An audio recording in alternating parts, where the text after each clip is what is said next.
সন্ধ্যাবেলা ডিউটি থেকে বাসায় আসার পর শরীরটা এত খারাপ লাগে, আর সেই খারাপ লাগার জন্য কোনো কাজেই মন বসে না। আসসালামু আলাইকুম বন্ধুরা, সবাই কেমন আছেন? আশা করি সবাই ভালো আছেন। আলহামদুলিল্লাহ, আমিও ভালো আছি। তো আজকে আমি আপনাদের সাথে ছোট্ট একটি মিনি ব্লগ শেয়ার করছি আমার প্রতিদিনের ডিউটি থেকে আসার পর কি কি করা হয় সেগুলো নিয়ে। তো এই ভিডিওটা কিছুদিন আগের ভিডিও। সেই দিন আমাদের অফিসে অনুষ্ঠান ছিল, সেখান থেকে খাবার দিয়েছে, বাসায় এসে আর রান্না করা লাগে। আর অনুষ্ঠানটা খুব ভালো সময় হয়েছে, কারণ আমাদের বাসায় কেউ ছিল না, সবাই গ্রামের বাড়িতে বেড়াতে গেছিল, আমি একাই বাসায় ছিলাম। আর একার জন্য এসে রান্না করা অনেক কষ্টের। তো যাই হোক, একদিকের কষ্ট থেকে তো বেঁচে গেলাম। বাসায় এসে এখন রান্না করা লাগবে না, ফ্রেশ হয়ে খেয়ে নিতে পারবো। তো বাসায় এসে অফিসিয়াল ড্রেস চেঞ্জ করে গোসল করে ফ্রেশ হয়ে নিলাম। আর আজকে অফিসে অনেক বেশি ঝামেলা ছিল, তাই একটু কষ্ট হয়ে গেছে। গোসল করার পর এখন বেশ ভালোই লাগছে। তো চলেন, অনেকক্ষণ হয়ে গেল, অনেকটা বেজে গেছে, এবার একটু খাবার খাওয়া যাক। দেখি কি দিয়েছে আজকে। এত সুন্দর করে প্যাকেজিং করেছে যে আমি হাত দিয়ে আর ছিঁড়তে পারছিলাম না, পরে দাঁত দিয়েই সেটা খুলে নিলাম। মাঝে মাঝে এরকম রেডি খাবার পেলে কিন্তু মন্দ হয় না, আরো যদি বাসায় কেউ না থাকে তখন তো রান্না বান্নার কষ্ট থেকে বেঁচে যাওয়া যায়।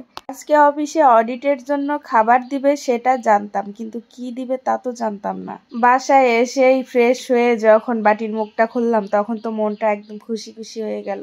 তো চলেন আপনাদেরকেও একটু দেখায় যে আজকে অফিসে কি কি খাবার দিয়েছে। টিফিন বাটিটা একদম বিগ সাইজের, যে অন টাইমের বাটিগুলা থাকে সেই বাটি ভরা একদম এক বক্স বিরিয়ানি। এতে ছিল শসা, কাঁচামরিচ আর হচ্ছে ডিম। তো আমি এখন বিরিয়ানিটা ঢেলে দেখি যে কতটা বিরিয়ানি। বেশ অনেকটাই বিরিয়ানি ছিল বাটিতে, আর বিরিয়ানিগুলো একদম গরম গরম, খেতে কিন্তু অনেক বেশি মজা ছিল। তা খাবার আগে চলেন প্লেটটা ভালো করে সাজিয়ে নিই আর দেখি এতে কয় পিস মাংস আছে। বিরিয়ানিগুলো একদম ফ্রেশ ঝরঝরা, আর হচ্ছে গরুর মাংস দিয়ে রান্না হয়েছে। গরুর মাংসগুলো বেশ সফট সফট, আমি আসলে হাত দিয়ে ভালো করে ছিঁড়তে পারিনি। তো আমার মনে হয়েছে একটু তেল মশলা বেশি ছিল। যাই হোক, তাছাড়া আর সবকিছু পারফেক্ট ছিল। এতে 4 পিস গরুর মাংস ছিল আর 1 পিস আলু ছিল।